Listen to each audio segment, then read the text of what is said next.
படம் நல்லா இருக்கு. அதெல்லாம் பழைய கதை தான், ஆனால் இருந்தாலும் படம் சூப்பராக இல்லை, போரெல்லாம் அடிக்கல. பேக்ரவுண்ட் மியூசிக்லாம் பயங்கரமாக இருந்துச்சு, சில ஆக்ஷன்லாம் பயங்கரமாக இருந்துச்சு. ஹரிபடம் மூவி தான், ஆக்ஷன் சீக்வன்ஸ்லாம் நல்லா இருந்துச்சு, பார்க்கலாம். ஃபைட் சீக்வன்ஸும் நல்லா இருக்கு, இன்ட்ரெஸ்டிங்காக போகுது, கிரிப்பிங்காக இருக்கு படம். சில ஆக்சுவல் பண்ணுற மாதிரி பண்ணி ஆக்ஷன் நல்லா பண்ணியிருக்காங்க. ஒன்றுமே ஒஸ்ட்டு ப்ரோ, முடியவே இல்லை, உட்காரவே முடியல, இழுத்துக்கிட்டே இருக்காங்க. ஃபேமிலிங்கிற பேரில் ஃபுல்லாக வெட்டு குத்துன்னு ஒரு 100 பேரை கொண்டாரு. எமோஷனல் இருக்கு, இருந்தாலும் அடித்தடின்னு தான் இருக்கு, வேற ஒன்றும் இல்லை. விஷால் நல்லா பண்ணியிருக்காரு, கதை தான் நல்லா பண்ணல. பார்க்கலாம், ஒன் டைம் பார்க்கலாம். விஷால் ஃபேன்ன்றதுனால ஒரு டைம் பார்க்கலாம், நல்லா இருக்கு. ஃபேமிலியோட பார்க்குற படமா இருக்கு. அதான் ஃபேமிலி சப்ஜெக்ட், சண்டை ஓவரா இருக்கு, பாட்டு ஓவரா இருக்க மாதிரி இருக்கு. ஃபர்ஸ்ட் ஹாப்ல ஏகப்பட்ட சாங்ஸ் இருக்கு. படம் சூப்பராக இருக்கு, செகண்ட் ஹாஃப் செம்மையா இருக்கு, ஃபேமிலியோட வந்து பார்க்கலாம். விஷால் செம்மையா பண்ணியிருக்காரு, எக்ஸ்ட்ரா ஹரி டைரக்ஷன் செம்மையா இருக்கு. படம் பேர் ரத்தம்னு வச்சிருக்கணும். இன்ட்ரெஸ்டிங்கா செகண்ட் ஹாஃப்லாம் செம்மையா இருக்கு, ஃபர்ஸ்ட் ஹாஃப் நல்லா இருக்கு, ஒன்றும் பிரச்சனை இல்லை, நல்லா வந்து பாருங்க, நல்லா பாருங்க. இந்த படத்தை பார்த்துறாதீங்க, லவ் சீக்வன்ஸ் ஒன்றும் படத்தை பார்த்துறாதீங்க, ஒரு தடவை பார்க்கலாம் அவ்வளோதான். அதுக்கு மேலே ஏகாதையும் படத்தை பார்த்துக்கோங்க.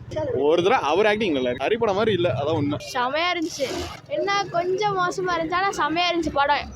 மொட்டை ராஜேந்திர என்ட்ரி வேற லெவலாக இருந்துச்சு. படம் நல்லா இருக்கு, பயங்கர எமோஷனலாக இருக்கு. படம் நல்லா இருக்கு, சூப்பராக இருக்கு. படம் watchable movie, one time watchable movie, நல்லா இருக்கு. படம் நல்லா இருக்கு, ஆனால் பயங்கர ஃபைட்டு தான், ஃபுல்லாக ஃபைட்டு தான். கண்டிப்பாக நல்லா இருக்கு. விஷால் படத்துல ஒரு டிஃப்ரெண்டாக இருக்குது, ஹரி படம் மாதிரி இருக்கு. பழக்கமான ஹரி படம் தான், அது கொஞ்சம் டிஃப்ரெண்டாக இருக்குது, சென்டிமெண்ட்டாக இருக்குது. பழைய கதை தான், ரொம்ப புதுசுலாம் இல்லை, பட் ஒன் டைம் வச்சுப்போம். ஹரி வழக்கம் போல் ஸ்க்ரீன் பிளே ஒர்க் பண்ணியிருக்காங்க, கதைலாம் பழைய கதை தான். பட் பிஜிஎம் நல்லா இருந்துச்சு, பட் கொஞ்ச நேரம் ரொம்ப இந்த ஆர்ஆர் ரொம்ப அதிகமாக இருக்கனால too much of emotions emotional கனெக்ட்லாம் இல்லை, பட் நிறையா எமோஷனல் சீக்வன்ஸ். காமெடிலாம் இல்லை, வழக்கம் போல் ஹரி படத்தில் கொஞ்சம் முக்கிய தான் இருக்குது, காமெடி அன்வான்டாக இருந்துச்சு. படம் நல்லா தான் இருந்துச்சு, ஒன் டைம் வச்சுருக்கோம். பார்க்கலாம், ஒரு தடவை பார்க்கலாம். அதான் ஒரு தடவை ஃபேமிலி படம் தான், ஒரு தடவை பார்க்கலாம்.